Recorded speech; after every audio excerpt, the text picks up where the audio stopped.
So how is that your stupid wife doing? Hope she doesn't check your phone. Make she no pour me acid, I beg. I need you to follow my husband, discreetly. They're calling me a shower online. In the final year of university, in the University of Lagos, Lekki had a group of girls everyone whispered about. They were called the Lekki Big Girls. Blessing, Tenny, and Chioma. Their presence could stop a room. When they walked into the campus cafe, heads turned, conversations paused, and even lecturers noticed. Their confidence was magnetic, their fashion impeccable, and the way they carried themselves commanded respect. Blessing was tall and curvy, with blonde hair that caught the light, and an aura that screamed money. Tenny was sharp and bold, the kind of girl who made people uncomfortable without trying.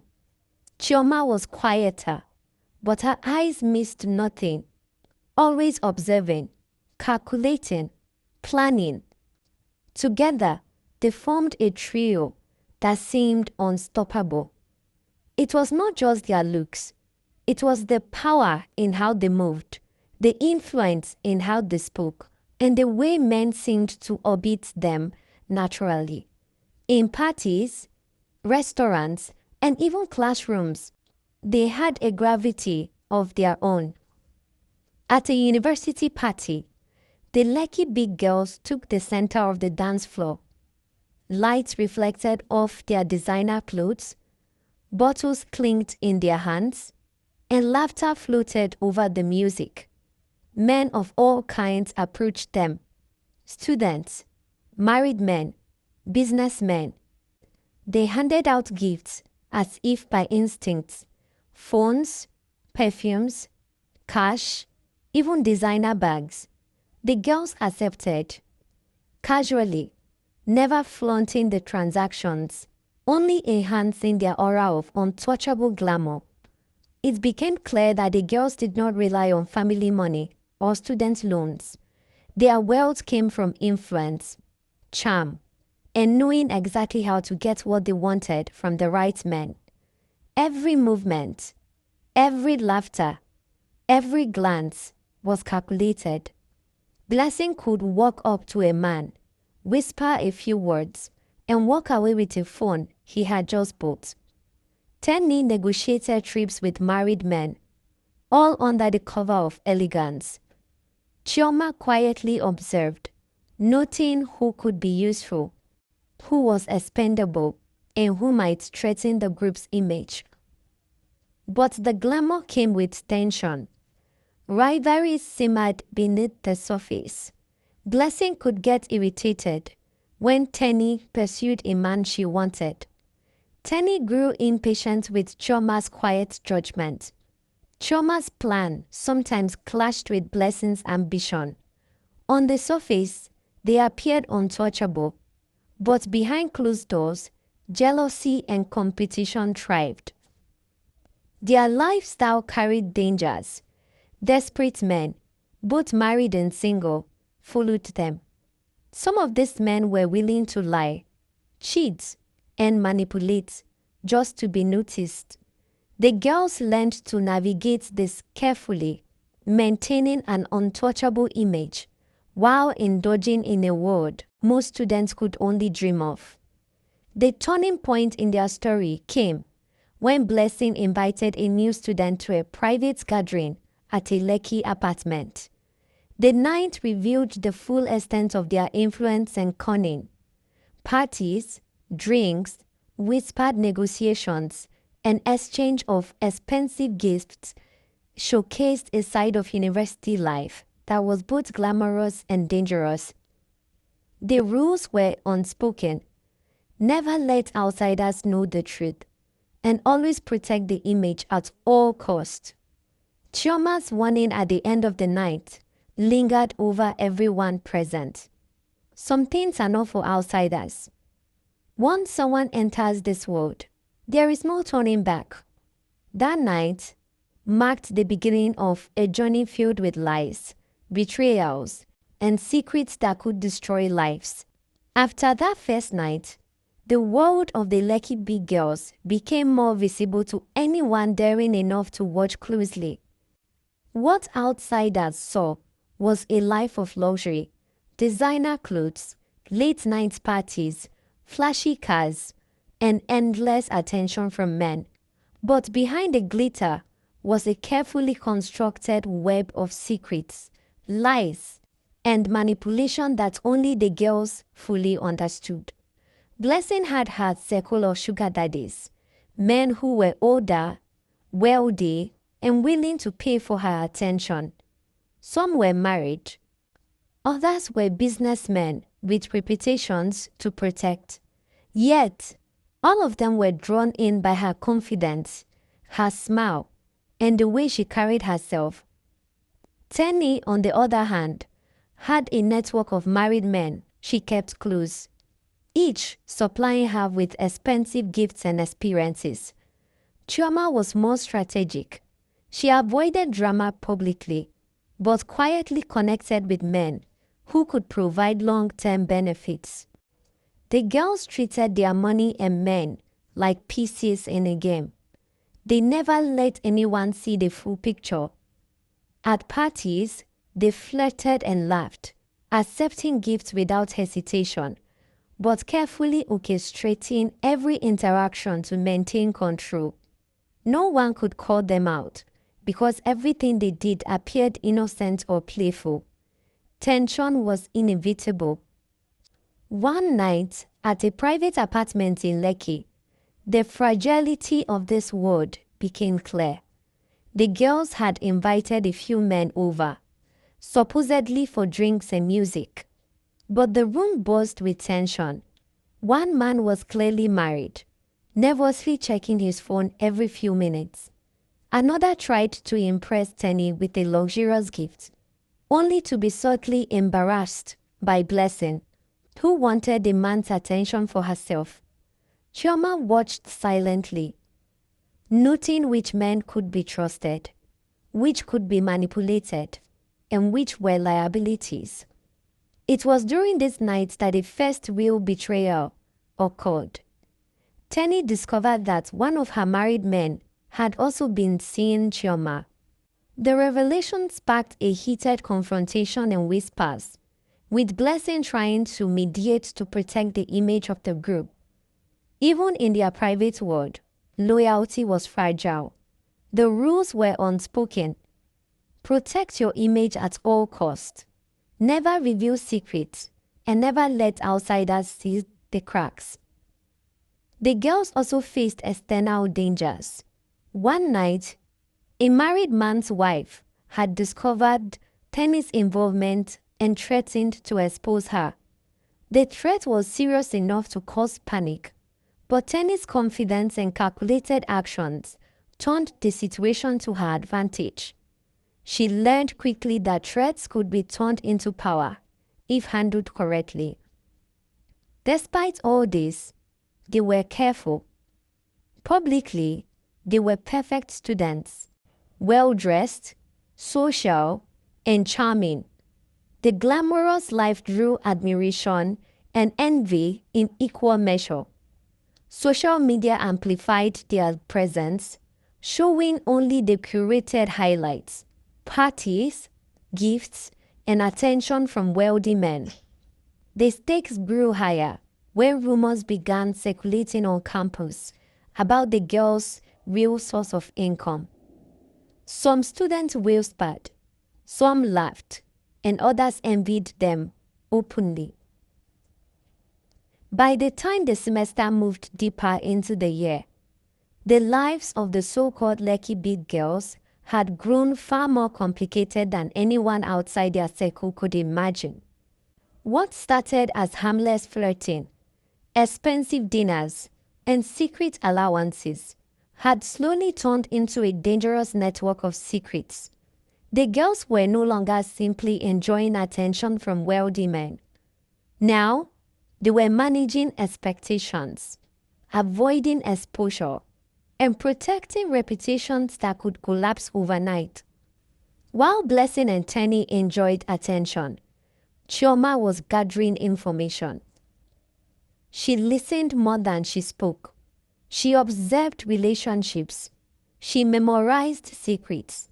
And slowly, she began to realize something disturbing. The entire ecosystem around them was far more fragile than anyone wanted to admit, because secrets were starting to leak. The first sign came through gossip on campus. A group of students began whispering about certain girls who were always seen entering expensive hotels in Victoria Island. Photos had quietly circulated in private WhatsApp groups. Blurry pictures, hidden camera shots. Someone had started documenting things. At first, the girls ignored the rumors. University gossip spread fast, but usually dies quickly. But this time, it didn't disappear. Instead, the rumors grew louder. Some students started connecting names. Others claimed to have seen certain men dropping girls off late at night. A few jealous classmates even exaggerated the stories, turning speculations into dramatic accusations. The pressure started building. Blessing tried to ignore it publicly, but privately, she became nervous. Her reputation mattered. Her family believed she was a serious student studying in Lagos. If anything leaked back home, the consequences will be severe. Tenny reacted differently. Instead of worrying, she became more reckless. If people were already talking, she believed there was no reason to slow down. Her nights became wilder. More parties, more men, more risk. Chioma watched everything carefully, because Chioma understood something the others were ignoring. The real danger wasn't gossip. The real danger was the men. And eventually, the situation exploded. It happened one Friday night. A private party in a luxury apartment overlooking the water in Lekki. The music was loud. Alcohol was flowing. Several wealthy men had been invited, and the girls arrived, dressed like they were walking into a movie set.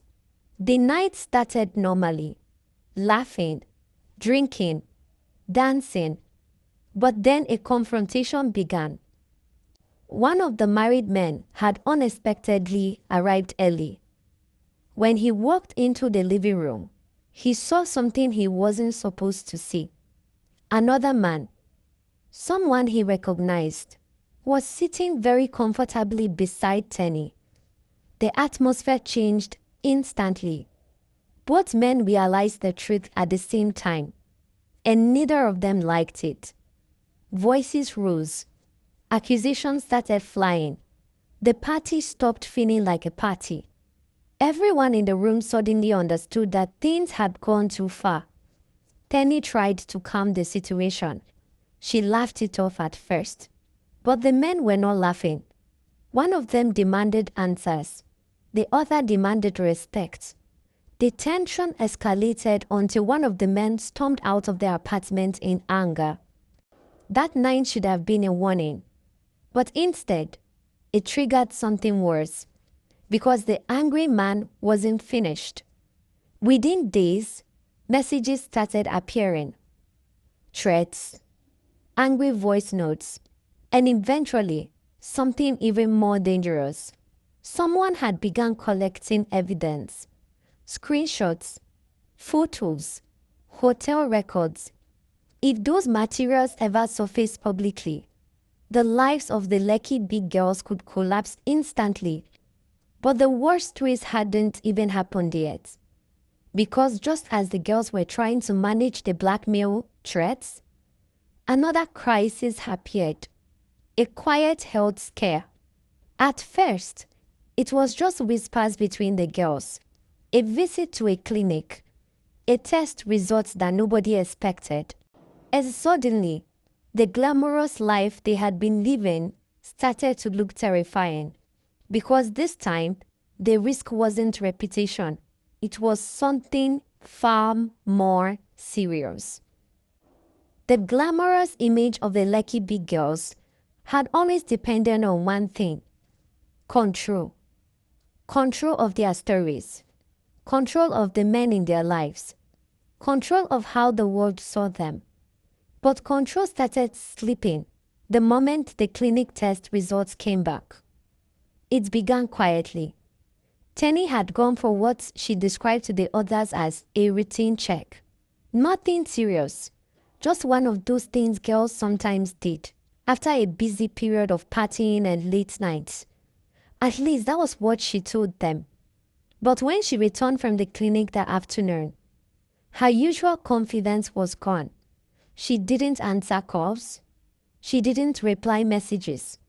But when Blessing finally forced her to meet later that evening, the truth came out slowly, almost reluctantly. The doctor had found an infection.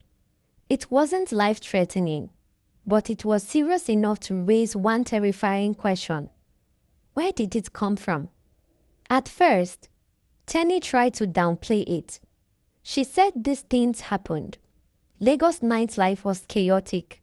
People made mistakes, and treatment would fix everything. But the others knew the real problem. If Tenny had an infection, it meant someone had passed it on to her. And that meant every man connected to their cycle suddenly became a risk. Blessing was the first to panic. Her situation was delicate. Some of the men she saw were powerful and extremely protective of their reputations. If any of them believed they had been exposed to something dangerous, the reaction could be explosive. This was a potential disaster because the entire structure of their lifestyle depended on trust, even if it was a fake kind of trust.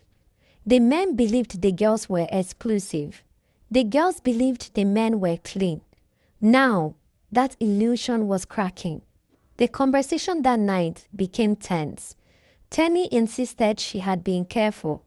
Blessing demanded names. Choma asked the only logical question: how many men are we actually dealing with? The silence that followed was uncomfortable because nobody in that room truly knew the answer. Their networks overlapped. Some of the same men moved between different girls. Some lied about their marital status. Others lied about who else they were seeing. The glamorous world of private parties, apartments, hotel suites, and late-night drives suddenly felt much more dangerous. And then things got worse. 2 days later, the angry married man from the party contacted Tenny again. He claimed he had discovered things about her. This time, his tone was very cold. He said he knew about the other men, and if she didn't cooperate, he would expose everything. Screenshots of conversations, pictures from hotel entrances, payment transfers. He had collected evidence. The threat was simple: pay him to stay quiet, or watch the entire story explode publicly. Blessing was furious when she heard. To her, this wasn't just blackmail. It was betrayal.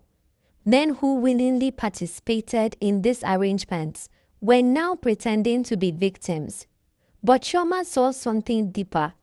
Blackmail meant fear. And fear meant the man was also protecting something. Probably his marriage. Probably his reputation. Which meant he might bluff, but he would still push hard. While they debated how to handle the threat, another storm was forming elsewhere. One of the married men's wives had started investigating her husband's behavior.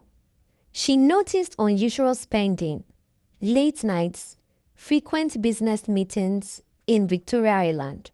The wife wasn't foolish. I need you to follow my husband, discreetly. I understand. She hired someone to follow him, and eventually, the investigation led to something shocking: a photograph.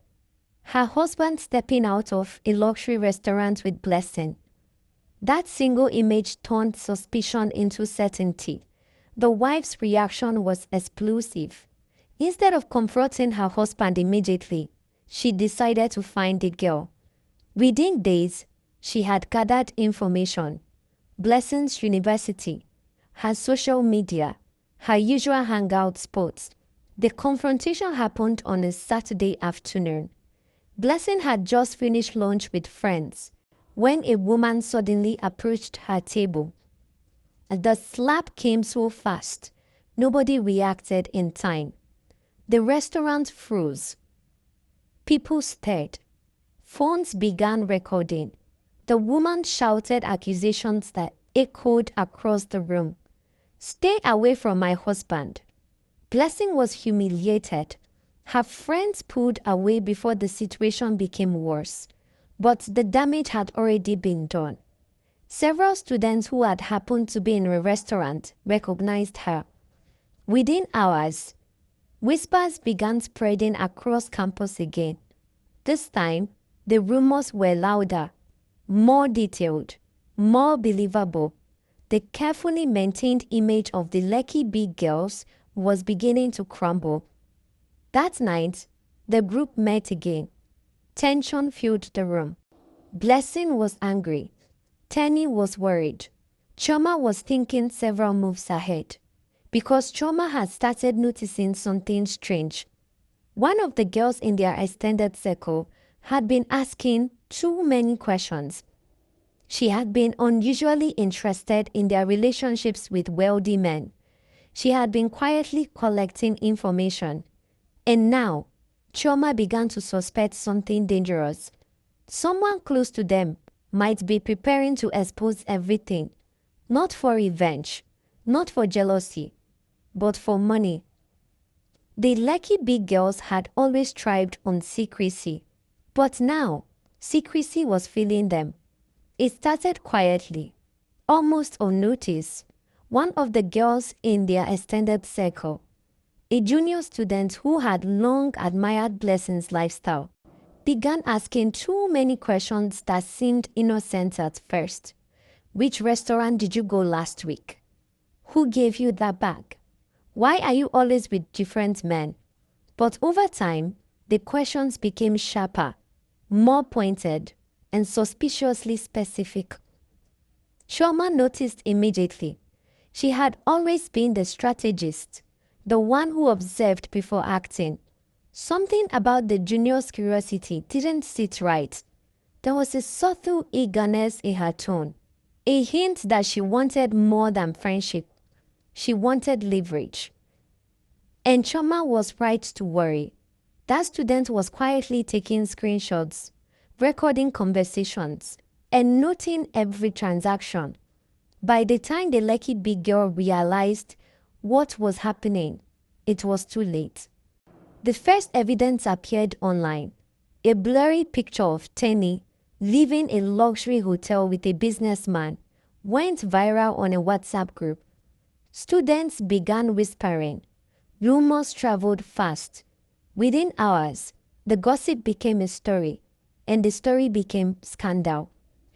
Blessing, normally unshakable, panicked. The images were spreading beyond campus, reaching her family, her contacts, and her sugar daddies. Tenny tried to defend herself, but the blackmail threats from men who felt exposed only added to the chaos. Even Chioma, the calmest of them all, realized that control had been lost. Meanwhile, the married men involved began acting unpredictable. Some demanded money, claiming their reputations were at risk. Others threatened legal action. A few grew aggressive, visiting the girl's apartment unannounced, testing boundaries, and creating fear. Then the ultimate betrayal happened. The junior student contacted one of the sugar daddies directly, offering to reveal the girl's entire network in the exchange of cash. The man, who was already anxious about exposure, paid her without hesitation. Within days, sensitive messages and photos circulated, confirming everyone's worst fears. The Lekki big girls were no longer untouchable. Their glamorous image had cracks that could no longer be ignored. Students who had envied them began watching closely, waiting for the next scandal. Their reputations as powerful, untouchable women was fading, and that was only the beginning. A confrontation was inevitable. The junior student, emboldened by the money and her success in exposing secrets, began pushing further. She started showing up at parties uninvited, asking questions and threatening to leak more. Each interaction heightened tension and paranoia within the group. By now, each girl had to navigate multiple crises at once. Blessing's sugar daddies demanded loyalty and secrecy. Tiny faced threats from multiple men and feared exposure of her private relationships. Chioma was forced to decide how to respond to betrayal while still maintaining some control over the situation. At the same time, campus authorities began hearing rumors. Professors noticed unusual behaviors and strange pattern of gifts and meetings. They could not allow the junior student, the blackmailing men, or gossiping peers to continue dictating their lives. Something had to be done. And so, the first seeds of retaliation were planted. It would involve exposing truths selectively, turning lies against the liars, and manipulating events so that those who had threatened them would face consequences far worse than anything they had imagined. The glamorous life of the Lekki big girls was no longer just luxury and attention. It had become war. And in war, everyone learned quickly. Loyalty could be bought. Deception could be deadly. And betrayal was the only guarantee. The Lekki big girls had been pushed to the edge. Their lives, one glittering with parties, gifts, and attention, had become a tangle of threats, betrayal, and fear. But the girls were not the kind to crumble under pressure. They had built their lives on audacity and strategy. And now it was time to fight back.